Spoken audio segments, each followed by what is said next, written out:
Caitlin, you had an amazing rookie season. Like, you just blew everyone out of the water. When you watch Paige play and you see her in the next level, what are the things that obviously she's going to take to the WNBA and it's going to translate instantly? And what are the things that, you know, it takes you a couple games to get? Well, I thought it was going to be a high-scoring game there from the first 5 minutes, which got me a little excited. I was like, no defense, this is great. Then it slowed down a little bit. I mean, I was watching you guys' show before I got on here. I agree with you, G. I think. Well, when you think back to playing against South Carolina last year in the final game, what was some of the things that, I mean, listen, you had a great game, but what were some of the things that were difficult for you playing against the South Carolina team? Different but similar. Did you know that Caitlin Clark and Paige Bueckers have actually known each other for years?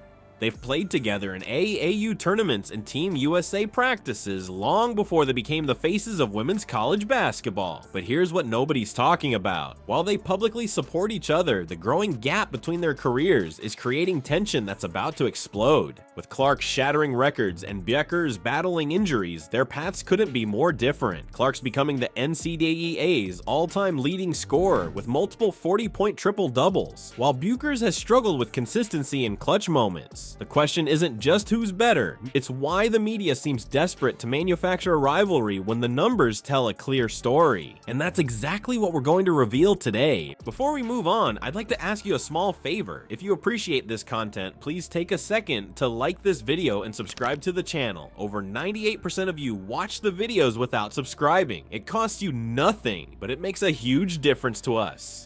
So, did you click the subscribe button? Great. Thank you so much. Now, back to the video. You know what's crazy? Caitlin Clark and Paige Bueckers started their college careers at the exact same time, but their journeys couldn't have gone more differently. Think about this. Both players arrived on campus in 2020 with the basketball world at their feet. 5-star recruits with highlight reels that broke the internet. But while Bueckers grabbed early attention winning AP Player of the Year as a freshman at UConn, Clark was quietly building something special at Iowa. Then disaster struck for Bueckers. That ACL tear in December 2021 changed everything. Imagine being at the height of your powers, signing those first NIL deals, building your brand, and then boom, you're watching games from the bench with your leg wrapped. Meanwhile, Clark kept developing, kept shooting those logo threes, kept rewriting record books. I think they put this up there earlier, like Tessa Johnson comes off the bench, or maybe she started last year, I can't remember, and had 19 points. There's just so many different people. Even if one person's not having a good night, it's just on to the next. And it's hard to prepare for that, and it's hard to stop all of that. They have so many different weapons, and that night we played them, it felt like every single one of them was just so good. Well, when you think back to playing against South Carolina last year in the final game, what was some of the things that, I mean, listen, you had a great game, but what were some of the things that were difficult for you playing against the South Carolina team? Different but similar.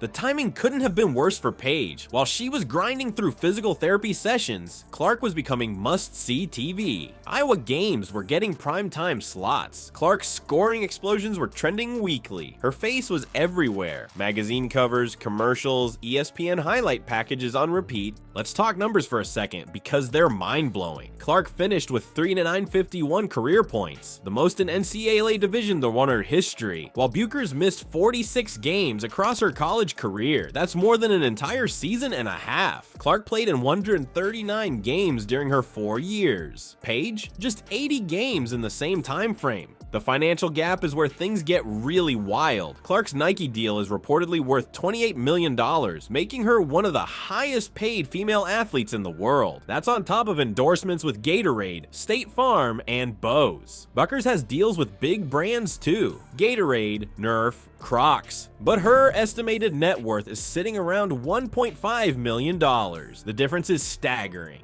What we're witnessing is the difference between consistent momentum and stop-start progress. Every time Bueckers built some traction, that freshman player of the year campaign, her comeback last season, injuries forced her to reset. Meanwhile, Clark never missed a beat. Well, I thought it was going to be a high-scoring game there from the first 5 minutes, which got me a little excited. I was like, no defense, this is great. Then it slowed down a little bit. I mean, I was watching you guys' show before I got on here. I agree with you, G. Sarah Strong is just so good. I love her game. She's so fun to watch. AZ played great, so I think all of that. And then she can play point guard, but she can also play off the ball. I think that'll be an interesting dynamic with Arike. Obviously, we all know she's going number one, so it'll be interesting to see how they kind of put those two pieces together and how that'll work. I would love to see a little full court press. Why not pick it up a little bit, create some turnovers? Building her brand year after year after year. But here's where it gets interesting. Both players are now heading to the WNBA. Clark's already there, breaking viewership records with the Indiana Fever. Bueckers decided to stay one more year at UConn, setting up a potential showdown when she enters the league next season. For the first time, they'll be competing directly against each other as professionals. The gap between these stars feels wider than ever, with Clark stealing headlines while Bueckers finishes her college run. Every time Paige makes a move, the conversation shifts to Caitlin. It's like Bueckers is trapped in a shadow that keeps growing no matter what she accomplishes on the court. Think about the media coverage when Bueckers led UConn to the Final Four this year. Caitlin, you had an amazing rookie season. Like, you just blew everyone out of the water. When you watch Paige play and you see her in the next level, what are the things that obviously she's going to take to the WNBA and it's going to translate instantly? And what are the things that, you know, it takes you a couple games to get? It's been a solid game, but I hope South Carolina can get it close just so it's a fun finish. And, you know, it's just always the same. She's always the same constant leader. So I think it'll be that for her, but also, like, she can score at all three levels. Like, she finishes well around the rim. Her mid-range game is some of the best I've honestly ever seen. And, you know, obviously she can score from the three-point line too, so. What dominated the discussion? Not her incredible leadership or court vision. Instead, analysts wondered if she could ever match Clark's impact. Imagine preparing for the biggest games of your life while constantly being measured against someone playing in a completely different league. The comparison isn't just unfair, it's becoming psychological warfare. During press conferences, Bueckers repeatedly faces questions about Clark rather than her own accomplishments. One reporter even asked her, "How does it feel knowing you'll always be compared to Caitlin?" That's not just a question, it's a statement disguised as one reinforcing the idea that she'll never escape this narrative. Their playing styles couldn't be more different. Clark is the flashy three-point bombing triple-double machine who plays with visible emotion. Bueckers is the surgical playmaker who dissects defenses with precise passing and mid-range scoring. Yet somehow, we can't appreciate Bueckers for what she is. We only see her for what she isn't compared to Clark.